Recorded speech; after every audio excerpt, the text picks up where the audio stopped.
रात के सन्नाटे में हवाएं जब सिहरने लगती हैं और अंधेरे में परछाइयां जागने लगती हैं, तब कुछ कहानियां अपनी गहराई से बाहर आती हैं।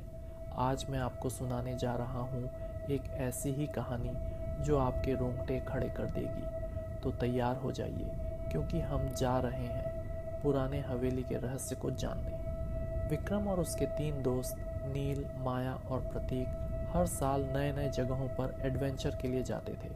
इस बार उनका प्लान था एक सुनसान गांव में स्थित एक पुरानी हवेली देखने का, जिसके बारे में कहा जाता था कि वहां आत्माएं रहती हैं। कहा जाता है हवेली में जिसने भी कदम रखा वह या तो लौटा नहीं या पागल हो गया।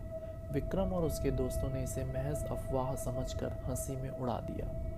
उन्हें नहीं पता था कि यह सफ़र उनकी ज़िंदगी बदलने वाला है। चारों दोस्तों ने गांव पहुंचने से पहले पास के एक ढाबे पर खाना खाया। वहां के बूढ़े मालिक ने हवेली का नाम सुनते ही उन्हें चेतावनी दी, उस हवेली के दरवाजे कभी मत खोलना, जो अंदर है वो बाहर आने को बेताब है। लेकिन दोस्तों ने उसकी बातों को मजाक समझा।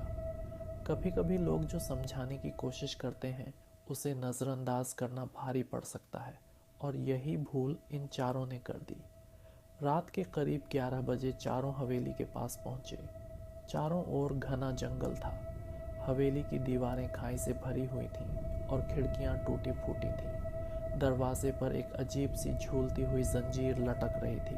हवेली की दहलीज पर कदम रखते ही उन्हें ऐसा लगा जैसे कोई अदृश्य निगाहें उनकी हर हरकत को देख रही हैं। हवेली के अंदर अंधेरा था। उन्होंने टॉर्च जलाकर इधर उधर देखा। वहाँ पुरानी लकड़ी के फर्नीचर, टूटे हुए झूमर और दीवारों पर अजीब सी पेंटिंग्स थीं।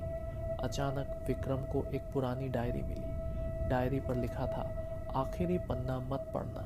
जब इंसान को मना किया जाए तो उसका मन और भी ज़्यादा जानने को करता है। विक्रम ने भी वही किया। डायरी में हवेली के पूर्व मालिक ठाकर साहब का जिक्र था। लिखा था कि हवेली में एक कमरा ऐसा है जिसे कभी खोलना नहीं चाहिए। लेकिन क्या होता है जब इंसानी जिज्ञासा खतरों से खेलना शुरू कर देती है। माया ने उस कमरे की ओर इशारा किया। कमरे का दरवाज़ा भारी और जंजीरों से जकड़ा हुआ था। नील ने मजाक में कहा, चलो खोलते हैं, देखते हैं क्या है। और यहीं से शुरू हुआ उनका सबसे बड़ा खौफनाक अनुभव। दरवाज़ा खोलते ही एक तेज़ ठंडी हवा का झोंका उनके चेहरे पर लगा। कमरे में सिर्फ एक कुर्सी और एक बड़ा शीशा था। अचानक शीशे में चारों को अपनी परछाइयों की जगह किसी और का अक्स दिखा। एक महिला, सफ़ेद साड़ी में, बिखरे बाल और लाल आंखें। उसने धीरे धीरे उनकी ओर इशारा किया और कमरे की दीवारें हिलने लगीं। कमरा बंद करने की कोशिश करते हुए प्रतीक चिल्लाया, हमें यहाँ से निकलना होगा। लेकिन दरवाज़ा अपने आप बंद हो गया। डायरी का आखिरी पन्ना अब विक्रम के हाथ में था। उसमें लिखा था, जो भी इस कमरे में आएगा वो यहाँ हमेशा के लिए कैद हो जाएगा। ये हवेली किसी इंसान का नहीं, बल्कि श्रापित आत्माओं का घर है। यहाँ से बाहर निकलना असंभव है। और तभी विक्रम को एहसास हुआ कि हवेली का दरवाज़ा अब खुलने वाला नहीं। सुबह की पहली किरणों के साथ गांव वालों ने हवेली की ओर शोर मचाते हुए भागते हुए देखा। अंदर जाकर उन्हें सिर्फ विक्रम की डायरी मिली। विक्रम और उसके दोस्तों का कोई नामो निशान नहीं था। लोग कहते हैं आज भी हवेली में रात के वक्त उनकी आवाज़ें गूंजती हैं।